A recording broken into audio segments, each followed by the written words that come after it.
আসসালামু আলাইকুম। ইরানের সাপোর্টার ভাই বোনদেরকে বলবো আজকের ভিডিওটা শেয়ার করবেন, আর প্রথমে অবশ্যই বা যখন নামাজ পড়েন একটু দোয়া করেন আর কি, আল্লাহ যেন ইরানকে হেফাজত করে। কারণ চারদিক থেকে পরাশক্তিরা যেভাবে জাপটে ধরার পরিকল্পনা করেছে, ইতিমধ্যে আপনারা জানেন যে মধ্যপ্রাচ্যে যেই সাগর আরব সাগর, সেখানে মার্কিন রণতরী পৌঁছে গিয়েছে, সেখানে এটা নোংরও করছে।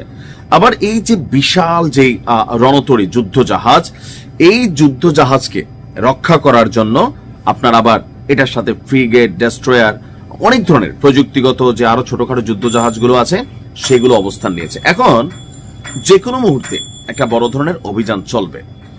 তো এই অভিযানের মূল লিডটা এটা করবে মানে আমেরিকার যে বিমানবাহী রণতরীটা, যেটা আর কি বিশাল যুদ্ধ জাহাজটা, যেটা যেখান থেকে যুদ্ধ বিমানগুলো ফ্লাই করে। সো ইরানের প্রধান টার্গেটই হচ্ছে এই যুদ্ধ জাহাজটা। যদি এইটাকেই পানির নিচে ডুবাই দেওয়া যায় তাহলে কি হবে? যুদ্ধে অনেক বড় অ্যাডভান্টেজ পাবে ইরান। তো ইরান কি চুপচাপ বসে আছে? গণমাধ্যমগুলো বলছে ইরানও প্রস্তুত আমেরিকা অভিযান চালালে এটার বিপরীতে তারা জবাব দেওয়ার জন্য। সামরিক বিশ্লেষকরা বলছে যে যুক্তরাজ্যের এই দানব জাহাজকে মেহমানদারি করার জন্য ইরান যে বিকল্প প্রস্তুতি নিয়েছে সেটা হচ্ছে তেলকম ভাজা মসমসা ইরানের একটা ড্রোন আছে, কামিকাজে ড্রোন, আত্মঘাতী ড্রোন, অনেক ভেরিয়েন্ট আছে। রাশিয়া ইউক্রেন যুদ্ধে আপনাদের খেয়াল থাকার কথা, রাশিয়া সবচেয়ে বেশি অ্যাডভান্টেজ পেয়েছে ইরানের এই ড্রোনগুলোর কারণে। পশ্চিমারা সর্বোচ্চ চেষ্টা করছে ইরান যেন তাদের ড্রোনগুলো রাশিয়াকে না দেয় বা আটকাইতে পারে, কিন্তু ইরান দিচ্ছে। এখন যেহেতু নিজেদের ভূমিতেই এখন এই যুদ্ধ হবে, সো ইরান হাজার হাজার ড্রোন প্রস্তুত করেছে, যেগুলা মুহূর্তের মধ্যে আকাশে উড়বে এক যুগে। এখন আমরা যারা হলিউডের ছবি দেখেছেন একটু আইডিয়া আছে নিশ্চয়ই, বেশ কিছু ছবি আমরা দেখছি, যুদ্ধ জাহাজের মধ্যে বেশ কিছু কি বলা যায় আপনার ড্রোন, মিসাইল, ধ্বংসকারী কিছু সিস্টেম থাকে।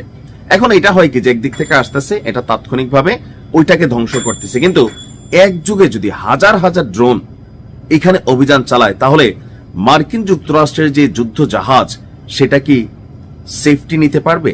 বিশেষজ্ঞরা বলছে টিকবে না। অর্থাৎ মার্কিন নৌবাহিনীর শক্তিশালী রণতরী এবং বিমানবাহী রণতরীর যে মানে বহরটা আছে, স্ট্রাইক গ্রুপগুলো আছে, তাদের জন্য ইরানের স্বল্প মূল্যের ড্রোনের ঝাঁক এই মুহূর্তে একটা বড় ধরনের বাধার কারণ হয়ে দাঁড়াচ্ছে।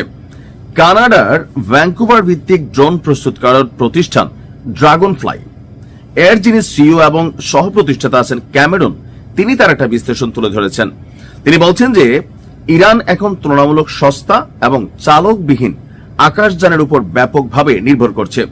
এটি এক ধরনের কার্যকর অপ্রতিসম যুদ্ধ কৌশল, যা দিয়ে অত্যন্ত ব্যয়বহুল এবং উন্নত সামরিক প্ল্যাটফর্মগুলোকে চ্যালেঞ্জ জানানো সম্ভব। বলা হচ্ছে যে তার যুক্তি হচ্ছে যে ইরান মাত্র কয়েক কোটি ডলার খরচ করে এমন ড্রোন সক্ষমতা তৈরি করেছে যা দিয়ে স্যাচুরেশন অ্যাটাক অথবা তীব্র গণ আক্রমণ চালানো সম্ভব। এতে স্বল্প মূল্যের ওয়ারহেড এবং সাধারণ লঞ্চ প্ল্যাটফর্ম ব্যবহার করা হয়। প্রতিরক্ষা যে ব্যবস্থা সেটাকে কি ফাঁকি দিতে সক্ষম? জি। তিনি বলছেন ড্রোনের বিশাল ঝাঁক যখন একসাথে আক্রমণ করে তখন প্রচলিত বিমান প্রতিরক্ষা, মিসাইল ডিফেন্স সিস্টেমগুলো সেই চাপের মুখে অকার্যকর হয়ে যেতে পারে। অর্থাৎ একসাথে শত শত হাজার হাজার ড্রোনের আক্রমণ সামলানোর জন্য যে সক্ষমতা প্রথাগত প্রতিরক্ষা ব্যবস্থা এটা পারবে না। আর উন্নত প্রযুক্তির বিরুদ্ধেও কৌশল। ড্রাগন ফ্লাই এর প্রধান বলছেন ইরান তাদের এই রিমোট কন্ট্রোল ড্রোনগুলোকে বিশেষভাবে নকশা করেছে যেন প্রযুক্তিগতভাবে উন্নত সামরিক ব্যবস্থার বিরুদ্ধে এটা লড়াই করতে পারে। আর প্রচলিত নৌ প্রতিরক্ষা ব্যবস্থা সাধারণত বড় মিসাইল বা যুদ্ধ বিমান মোকাবিলার জন্য তৈরি, কিন্তু ছোট ছোট বা অসংখ্য ড্রোন একসাথে অভিযান চালালে সেই অভিযানকে মোকাবেলা করা অনেকটা অসম্ভব হয়ে পড়বে। এখন যতটুকু আমরা বুঝতে পারছি যে ইরান তাদের এই ড্রোনের উপর সবচেয়ে বড় নির্ভরশীলতা, এমনকি মার্কিন যুক্তরাষ্ট্রের যে নৌবহর সেখানে অবস্থান করছে তাদের জন্য হয়তো হাজার হাজার ড্রোন একসাথে সাঁ করে উড়ে যাবে মশা মাছির পালের মতন, তারপরে হয়তো ঘটনা ঘটাই দেওয়া পারবে। তবে এই কারণে বলছি দোয়া করতে হবে। অসুস্থ হইলে ওষুধ খান, ঔষধের কোনো ক্ষমতা নাই যদি আল্লাহ না চায় আপনি সুস্থ হন, তাই না? তো আমরা চাই আল্লাহ যেন দয়া করে ইরানের উপর, সাহায্য করে। ভালো থাকুন। আসসালামু আলাইকুম।